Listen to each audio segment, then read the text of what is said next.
अच्छा, आज का जो आपका टॉपिक होगा जो उर्दू अदब के हवाले से, वो टॉपिक आज का आपका कहलाएगा, उसको कहते हैं खतूत नवेसी। खतूत नवेसी का टॉपिक है। उस दिन मैंने आपको एक दो काम भी दिए थे, वो भी मैं आपके चेक करता हूँ। सिर्फ मुझे ये यहाँ पर ये पहले चेक कर लें कि अपनी अपनी कॉपीज निकालें। कॉपी निकालने के बाद आपने ऊपर जो हेडिंग देनी है वो खतूत नवेसी के खतूत नवेसी। ये 5 नंबर का आपके पैटर्न का हिस्सा है, कोर्स का हिस्सा है, पेपर का हिस्सा है। लिहाजा इन चीज़ों को आपने इजी नहीं लेना, बल्कि इनकी तैयारी भी साथ साथ करनी है। खतूत नवेसी लिखने के बाद नेक्स्ट जो हेडिंग आएगी वो आएगी खत के अज्जा। जुज की जमा अज्जा के खत के कौन कौन से अज्जा हैं। ठीक हो गया बेटा। अब यहां पर खत के अज्जा में सबसे पहले हमारे पास जो खत का जुज आएगा उसको हम उर्दू अदब में कहा जाता है पेशानी। पेशानी वैसे कहा जाता है माथे को, लेकिन यहाँ पर पेशानी से मुराद क्या होगा कि जो खत के जो हिस्से हैं, कि मतलब खत का पेशानी के मतलब खत की स्टार्टिंग कहाँ से आपने करनी है। मैं फिर बाद में बताता हूँ कि पेशानी और इसमें क्या क्या चीज़ें आती हैं। नंबर 2 पॉइंट आपका जो आएगा उसको हम कहते हैं अलकाबो आदाब। अलकाबो आदाब ये लिखने के ये दूसरा पॉइंट हो गया। ये भी अभी आपको इसको भी डिफाइन करता हूँ। फिर तीसरा जो पॉइंट आता है उसको हम कहते हैं उर्दू अदब में नफ्स से मजमून। नफ्स से मजमून। फिर उसके बाद जो हमारे पास लास्ट वाला पॉइंट आते वो आते इख्तिताम खत। क्या आता है? इख्तिताम खत। ये 4 पॉइंट है हमारे पास, जो कि हमारे पास ये उर्दू अदब में जो खत नवेसी है वो किस तरह की जाती है, उसमें खत के अज्जा हैं। सबसे पहले पेशानी। अब सुने इधर कि पेशानी किसको कहते हैं। पेशानी वैसे जो इसका लुग़वी मतलब है वो माथे को कहा जाता है, लेकिन यहाँ पर पेशानी इसमें 3 चीजें आती हैं। 3 चीजें, जिसमें सबसे पहले कमरा इम्तिहान या इम्तिहान गाह या इम्तिहानी मरकज, इन तीनों में से कोई एक चीज आपने ऐड करनी होगी। ये पहली लाइन में राइट साइड, दाएं साइड। दूसरी लाइन में आपने अलीफ बे जीम। अलीफ बे जीम किसको जाहिर करता है? शहर को जाहिर करता है। अलीफ बे जीम किसको जाहिर करेगा? शहर को जाहिर करेगा। तीसरी चीज इसी में, फर्ज करें मिसाल है आज 18 तारीख है, तो हम लिखेंगे 18 दिसंबर 18, आगे डैश डालेंगे दिसंबर उर्दू में 2020। ये 3 चीजें हम ऐड करेंगे। ये पेशानी आ जाएगी। ये दाएं जानिब से हम खत को स्टार्ट लेंगे। उसके बाद अलकाब व आदाब। अलकाब लकब की जमा, के मतलब आप किसको मुखातिब कर रहे हैं। मोहतरम वालिद साहब, ये अलकाब है, लकब है। आगे नदाया की अलामत। नदाया की अलामत ये इस तरह डाली जाती है, ये नदाया की अलामत। ठीक हो गया। मतलब जिसको आप मुखातिब करें। अब यहां पर अलकाब सिर्फ लकब लिखना है। प्यारे वालिद साहब, मोहतरम वालिद साहब, मिसाल दे रहा हूं एक, जिसको भी बड़े भाई जान, प्यारी मोहतरमा वालदा साहिबा, ये अलकाब हो गया। अलकाब के बाद आपने नदाया की अलामत। फिर आ गया आदाब। आदाब कहते हैं ये सलाम वगैरह देना। फिर जी कितनी लाइनें होगी? पहली लाइन में इम्तिहानी मरकज, दूसरी में अली बे जीम शहर को जाहिर कर दिया गया, तीसरी लाइन में तारीख आ गई, 3 लाइनें। चौथी लाइन में अलकाब यानी लकब आ गया। पांचवी लाइन में अस्सलाम वालेकुम। अस्सलाम वालेकुम लिखने के बाद फिर नदाइया की अलामत, ये वाली, इसको हम क्या कहते हैं? इसको नदाइया कहा जाता है। नदाइया उसको कहते हैं कि जब आप किसी को अपनी जानिब मुखातिब करें, आप किसी को अपनी जानिब मुतवज्जो करें, तो उसको हम क्या कहते हैं? उसको नदाइया कहा जाता है। ये अब नदाइया की अलामत लगा लेने के बाद आपने उसके बाद नफ्स मजमून अस्सलाम वालेकुम लिखने के बाद थोड़ा सा वक्फा छोड़ने के बाद नेक्स्ट लाइन में आपने नफ्स मजमून के आप जिस मौजू पर आप खत लिख रहे हैं वो नफ्स मजमून कहलाएगा। नफ्स मजमून में आप मिसाल में दे रहा हूं कि आप वालिद साहब से कुछ खर्च अखराजात मंगवा रहे हैं, आप कहीं दूर रह रहे हैं, आप अपने तालीमी सिलसिले को आगे बढ़ाने के लिए कुछ खर्च अखराजात मंगवाने हैं, तो वो नफ्स मजमून के आपने बताना है कि मैं उम्मीद करता हूँ कि आप खैरियत से होंगे, मैं भी यहाँ पर खैरियत से हूँ। आपको मालूम होगा कि मेरे इंटर पार्ट 1 जो फर्स्ट ईयर है वो अच्छे नंबरों के साथ पास हो चुके, अब मैं सेकंड ईयर पार्ट 2 में जा चुका हूँ और उस सिलसिले में मुझे कुछ किताबों और कापियों की ज़रूरत है। आपसे मेरी इल्तमास है कि जल्द अज जल्द मुझे कुछ पैसे भेज दिए जाएं ताकि मैं वक्त पर अपने तालीमी सिलसिले को आगे बढ़ा सकूं और जो मुझे ज़रूरत की चीज़ें वो मैं हासिल कर। ये नफ्स मजमून हो गया। फिर उसके बाद इख्तिताम खत करने से पहले नफ्स मजमून के बाद एक आखिरी पैराग्राफ दवाइया कलिमात का ऐड किया जाता है। दवाइया कलिमात में क्या होता है? दवाइया कलिमात में हम जो घर के बाकी फर्द हैं, जो बाकी अफराद हैं, मसलन माँ है, छोटा भाई है, छोटी बहन है, दादी है, दादा हैं, उनको हम मुखातिब करने के लिए, उनको सलाम दुआ करने के लिए दुआया कलिमात लिखते हैं। या कोई और अजीज़ व अकारिब हैं तो आप उनके लिए लिखते हैं कि ये फलां को मेरा सलाम, फलां को प्यार, फलां को दुआ। ये आप इख्तिताम करने से पहले दुआया कलिमात लिख। इख्तिताम खत होते कि जहां पर आप खत को एंड कर रहे हो। एंड करने से मुराद वसलाम लिखने के बाद जो ताल्लुक है, ताल्लुक किसके साथ? अलकाब के साथ। कि मतलब अगर वालिद साहब के साथ वालिद साहब को खत लिख रहे हैं तो इख्तिताम खत वसलाम लिखने के बाद आपका बेटा। अगर यहां पर आप मामू को मुखातिब कर रहे हैं तो यहां आखिर में इख्तिताम खत में क्या लिखा जाएगा? वसलाम के बाद आपका भांजा। अगर यहां पर चचा को मुखातिब कर रहे हैं तो वह सलाम लिखने के बाद बाएं जाने आपका भतीजा। तो जो आपका रिश्ता नाता होगा उसी के मुताबिक बाएं जाने पर, दाएं से आपने खत का स्टार्ट लेने शुरू करने और उसी के ऑपोजिट साइड बाएं जानिब खत को एंड करना होगा। ये आपका हो जाएगा खत, इसके अज्जा। अब अपने पास आपने कुछ ज़रूरी मशवरे जो हैं वो आपने ऐड करने हैं, वो मैं आपको लिखवाता हूँ। ये इन चीज़ों की मैं अभी आपको प्रैक्टिस भी बताता हूँ कि किस तरह पेशानी ऐड करने, लिखना होगा 3 लाइनें। फिर उसके बाद चौथी लाइन में क्या लिखना है उसको लकब कहा जाता है। 5वीं लाइन में क्या लिखना है उसको आदाब कहा जाता है। 6ठी लाइन से नफ्स मजमून के आगे नफ्स मजमून जो आपने मौजू के मुताबिक से आपने खत ऐड करना है वो आपने नफ्स मजमून कहलाते, वो पैराग्राफ की सूरत में लिखने हैं। फिर इख्तिताम खत के कहाँ पर आपने दुआया कलिमात के बाद खत को एंड करना है। ये हो गया। उसके बाद आपको जो अब ये चीजें मैं अभी आपको लिख कर भी बताता हूँ, लेकिन सेकंड एंडिंग दे आप खतूत नवेसी के लिए, खतूत नवेसी के लिए ये इस तरह आपने खतूत नवेसी के लिए चंद जरूरी हदायत, खतूत नवेसी के लिए चंद जरूरी हदायत।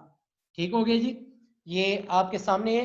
अब ये खत के हिस्सा नहीं है बल्कि इसको सामने रखते हुए आप आसानी के साथ खत जो है वो लिख सकते हैं। अब आपने पॉइंट की सूरत में लिखने या पैराग्राफ की सूरत में ये चंद जरूरी हदायत हैं जो आपको खत लिखने में जो मदद है वो फराहम करेंगी। सबसे पहले आपने लिखना है कि सफ़े के दाएं जानिब, ये बेशक पॉइंट की सूरत में लिख लें, सफ़े के दाएं जानिब जो राइट साइड है, सफ़े के दाएं जानिब हाशिया लगाएं, सफ़े के दाएं जानिब हाशिया लगाएं। ये हाशिया का लफ्ज ऐसे लिखना है, नजर आ रहे जी सबको? सफ़े के दाएं जानिब हाशिया लगाएं, ये हाशिया का लफ्ज इस तरह लिख लेना है। ठीक हो गया। उसके बाद ये आपके पास क्लियर हो गया। सफ़े के दाएं जानिब हाशिया लगाएं, फिर दूसरे हाशिया लगाने के बाद दाएं जानिब, हाशिया लगाने के बाद दाएं जानिब, हाशिया के बाद इम्तिहानी मरकज, ये देखें इम्तिहानी मरकज या कमरा इम्तिहान, ये स्टूडेंट याद रखिएगा, कमरा अलिफ के साथ लिखा जाएगा, कमरा इम्तिहान या इम्तिहान गाह, ये 3 लफ्ज लिखे जाते हैं। इम्तिहानी मरकज या ये लिख लें, या कमरा इम्तिहान लिख लें, या इम्तिहान गाह लिख लें। ठीक है, ये हो गया क्लियर। उसके बाद आपने क्या बताए, हाशिया लगाने के बाद दाएं जानिब इम्तिहानी मरकज, शहर का नाम और तारीख लिखिए। ये 3 लाइनें हो जाएंगी। इम्तिहानी मरकज 1 लाइन, शहर का नाम दूसरी लाइन, तारीख तीसरी लाइन। ये हो गया। फिर इसी के साथ ऐड करें, फिर अलकाबो आदाब, फिर अलकाबो आदाब लिखिए, फिर अलकाबो आदाब लिखिए,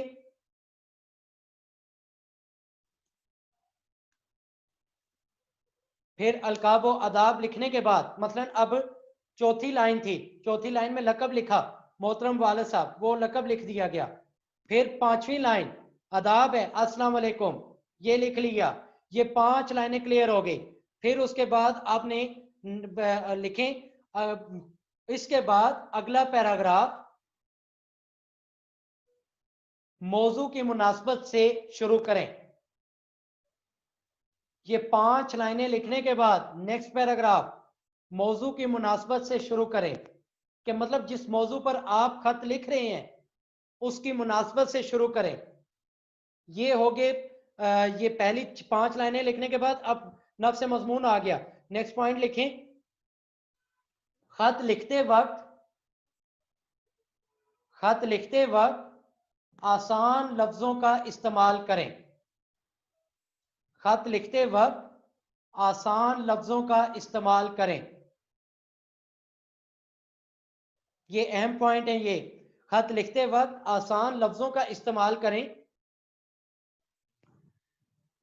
फिर इसी के साथ लंबे जुमले इस्तेमाल ना किए जाएं, लंबे जुमले इस्तेमाल ना किए जाएं।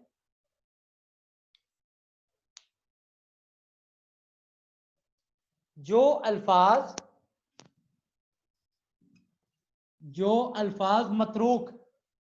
मतरूक तर्क से लफ्ज निकला है, मतलब जो खत्म हो चुके हों, जो अल्फाज उर्दू अदब में मतरूक हो चुके हों, उन्हें हरगिज इस्तेमाल ना करें। जो अल्फाज उर्दू अदब में खत्म हो चुके हों या मतरूक हो चुके हों, उन्हें हरगिज इस्तेमाल ना करें। नेक्स्ट पॉइंट, गुस्से या परेशानी की हालत में, गुस्से या परेशानी की हालत में लिखा गया खत, गुस्से या परेशानी की हालत में लिखा गया खत गलत तासुर पैदा करेगा। गुस्से या परेशानी की हालत में लिखा गया खत गलत तासुर पैदा करेगा। खत हमेशा, नेक्स्ट पॉइंट बना ले, खत हमेशा इत्मीनान के साथ लिखना चाहिए। खत हमेशा इत्मीनान के साथ लिखना चाहिए। फिर इसी के साथ लिख लें, खत लिखते वक्त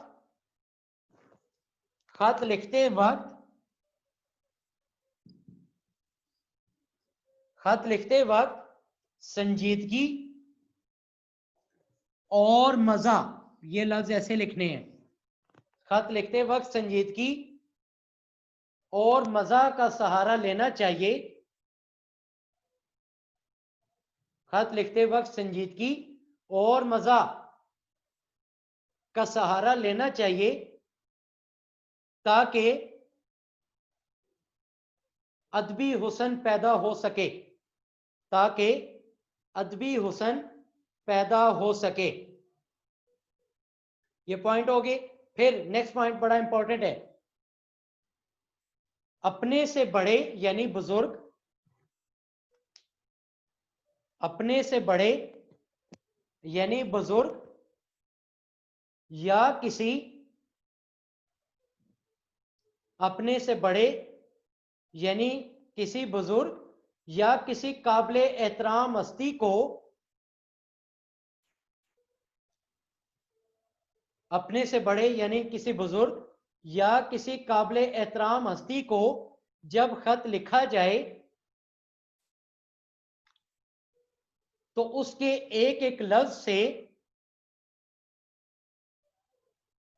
तो उसके एक एक लफ्ज से ताजीम व तकरीम, ताजीम व तकरीम, ये इस तरह लफ्ज लिखने हैं, ये सामने लिखा हुआ है, तो उसके एक एक लफ्ज से ताजीम व तकरीम जाहिर हो, तो उसके एक एक लफ्ज से ताजीम व तकरीम जाहिर हो। फिर नेक्स्ट तवालत, ये तवालत तोए के साथ, तोए वाओ अलिफ लाम ते, तवालत तवील से लफ्ज निकले, तवालत और तकरार से इज्तनाब करें। तकरार कहते हैं बार बार एक ही लफ्ज रिपीट करना। तवालत ये इस तरह लिखना है, तवालत और तकरार से परहेज करें या इज्तनाब करें, ये खत की खूबसूरती को नुकसान पहुंचाता है। तवालत के मतलब लंबे फिक्रे इस्तेमाल ना करें, बहुत लंबे, ज्यादा लंबे फिक्रे इस्तेमाल ना किए जाएं, और फिर तकरार के बार बार एक ही बात ना दोहराई जाए, ये क्या हो जाएगी, ये खत के हुस्न को नुकसान पहुंचाएगी। ठीक है।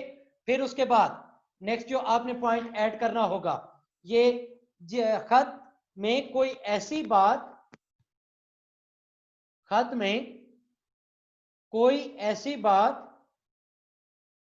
हरगिज ना लिखी जाए, हरगिज ना लिखी जाए, खत में कोई ऐसी बात हरगिज ना लिखी जाए जिससे मकतूब अलैह, मकतूब अलैह कौन होते, जिसको आप खत लिख रहे हैं, जिससे मकतूब अलैह की दिल शिकनी हो। दिल शिकनी हो कि मतलब उसके और आपके दरमियान ऐसे लफ्ज इस्तेमाल ना किए जाएं जिससे उसके और आपके दरमियान इख्तलाफ पैदा हो जाए, ऐसे अल्फाज इस्तेमाल करने से गुरेज किया जाए। खत लिखते वक्त ऐसे अल्फाज इस्तेमाल ना किए जाएं जिनसे मकतूब अलैह यानी कि जिसको खत लिखा जा रहा है उसकी दिल शिकनी हो। फिर नेक्स्ट पॉइंट, खत का इख्तिताम यानी कि खत्म करना, खत का इख्तिताम बाएं जानिब, खत का इख्तिताम बाएं जानिब दुआया कलिमात के बाद करें। खत का इख्तिताम बाएं जानिब, राइट से शुरू किया, दाएं जानिब से बाएं पर उसको खत्म किया, तो यहां पर हमने क्या बताना है कि बाएं जानिब खत का इख्तिताम बाएं जानिब दुआया कलिमात के बाद करें। फिर खत को छोटे छोटे इक्तबासात, ये लफ्ज ऐसे लिखने, खत को छोटे छोटे इक्तबासात में तकसीम कर लें। इक्तबासात इक्तबास की जमा यानी कि छोटे छोटे पैराग्राफ बेशक बना लें, खत को छोटे छोटे इक्तबासात में तकसीम कर लें। फिर उसके बाद आखिरी पॉइंट, मौजू की मुनासबत से, मौजू की मुनासबत से खत लिखते वक्त किसी का लिखा हुआ कौल, अशार, आयात या अहादीस का तर्जमा भी लिखें। मौजू की मुनासबत से, फिर सुन लें, मौजू की मुनासबत से किसी का लिखा हुआ कौल, अशार या आयात या अहादीस का तर्जमा भी लिखें। ये क्या हो जाएंगे, मतलब अब मैं इसके मिसाल बताता हूं कि खत लिख रहे हैं रिश्वत पर, डिप्टी कमिश्नर को आप खत लिखते हैं, तो वहां पर आप क्या लिखेंगे कि कल मैं फलां अदारे में गया, वहां पर मुझसे इतने ज्यादा पैसे चार्ज किए गए, असल कीमत के अलावा इतने मुझसे और मांगे गए। तो क्या लिखा जाएगा उसमें, अब वो एक हदीस है अल राशी वल मुर्तशी, कि रिश्वत लेने वाला रिश्वत देने वाला दोनों जहन्नमी। तो उसको आपने क्या करना है, खत लिखते वक्त इन्वर्टेड कामा के अंदर, जिसको उर्दू में वावैन कहा जाता है, उसमें आपने इसको ऐड करना होगा। ठीक हो गया जी। ये यहां तक आपने, ये मतलब मैंने आपको वो पॉइंट बताया। आप सबसे पहले आशिया लगाएं, कि मतलब दाएं जानिब आशिया लगाया जाएगा। आशिया लगाने के बाद आपने तीन लाइनें किस तरह के, इम्तिहानी मरकज या कमरा इम्तिहान या इम्तिहान का, ये पहली लाइन में ये एक लफ्ज ऐड कर लेने। फिर उसके बाद अलिफ बे जीम, यानी कि शहर को जाहिर कर रहा है, ये लिखने के बाद तारीख, जिस तरह आज है 18 दिसंबर 2020, ये 3 लाइनें ऐड कर दी दाएं जानिब। फिर मिड में जाकर मोहतरम वालिद साहब, ये ऐड करने के बाद नदाइया की अलामत कि आप उनको मुखातिब कर रहे हैं। फिर उसके बाद 5वीं लाइन अस्सलाम वालेकुम, मीम के ऊपर याद रखिएगा पेश डालनी है, मीम के बाद वाव का इस्तेमाल नहीं करना। अस्सलाम वालेकुम, फिर नदाइया की अलामत। फिर उसके बाद आपने अपना नफ्स मजमून, कि जो मौजू आपको दिया गया है उसकी मुनासबत से आपने खत जो है वो स्टार्ट लेना है। खत स्टार्ट लेने के बाद पैराग्राफ बना लिए। पैराग्राफ लिखने के बाद आखिरी पैराग्राफ, उसको हम दुआया कलेमात कहते हैं। दुआया कलेमात में क्या चीज ऐड होती है, दुआया कलेमात में हम अगर वालिद साहब को खत लिखने, तो आपने लिखना है कि वालदा को सलाम, बहन को सलाम, छोटे भाई को प्यार, या अजीजो अकारिब को, दीगर अजीजो अकारिब को भी सलाम। ये दुआया कलिमात हो जाएंगे।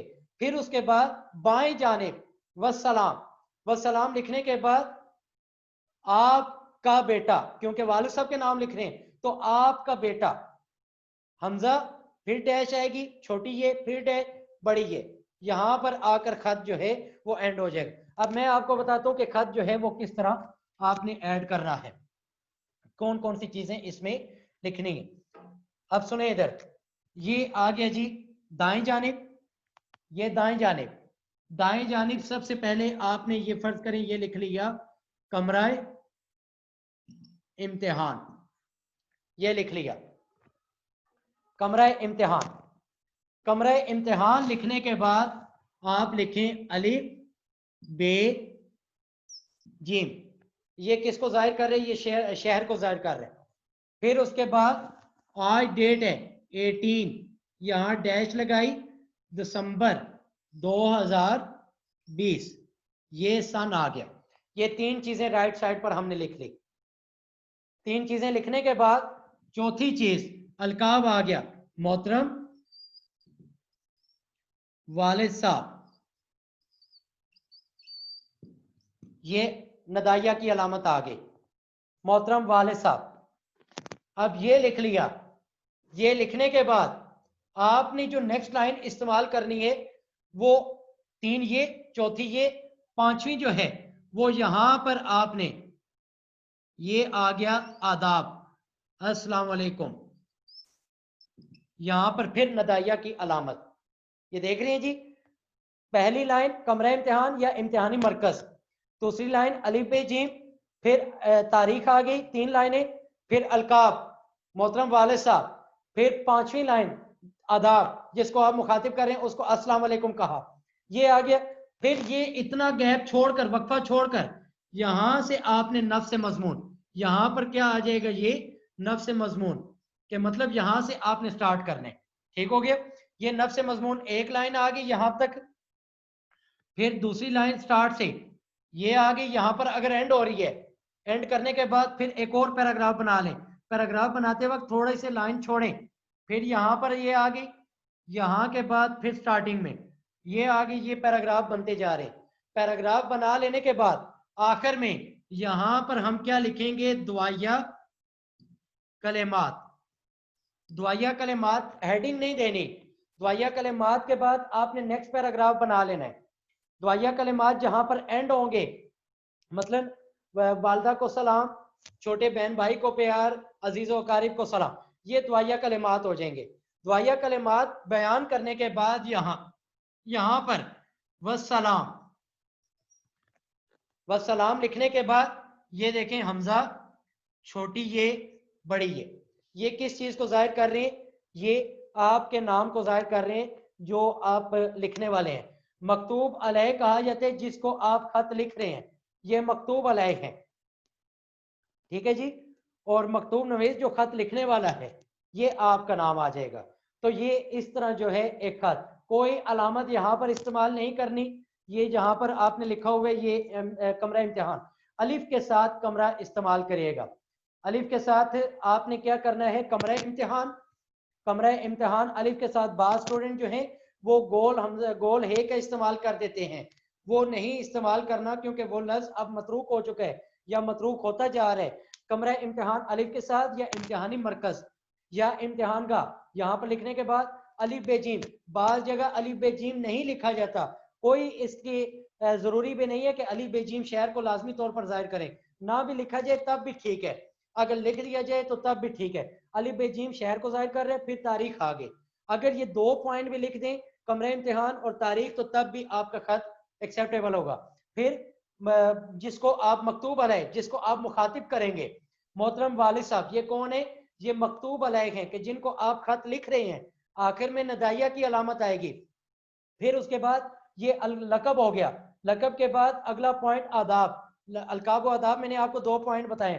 अलकाब व आदाब में क्या है, अस्सलाम वालेकुम या आदाब सिर्फ लिख दें, लेकिन अस्सलाम वालेकुम बेहतर है। फिर अलामत का इस्तेमाल, नदाइया की अलामत कि आप यहाँ पर किसी को अपनी जानिब मुखातिब कर रहे हैं, तो ये यहाँ पर भी वालिद साहब के बाद भी नदाइया की अलामत, या जिसको भी मुखातिब करेंगे यहाँ पर भी नदाइया की अलामत, और यहाँ पर भी। बाज़ स्टूडेंट क्या करते हैं कि मोहतरम वालिद साहब यहाँ पर ही अस्सलाम वालेकुम लिखते हैं, फिर ये अलामत यहाँ पर नहीं आएगी, फिर अस्सलाम वालेकुम लिखने के बाद फिर अलामत का इस्तेमाल किया जाए। लेकिन अगर अलग अलग लिख रहे हैं तो फिर दोनों के बाद अलामत का इस्तेमाल किया जाएगा। अदरवाइज अगर आप यहाँ पर ही अस्सलाम वालेकुम लिख रहे हैं तो फिर यहाँ आखिर में अस्सलाम वालेकुम के बाद नदाइया की अलामत आएगी।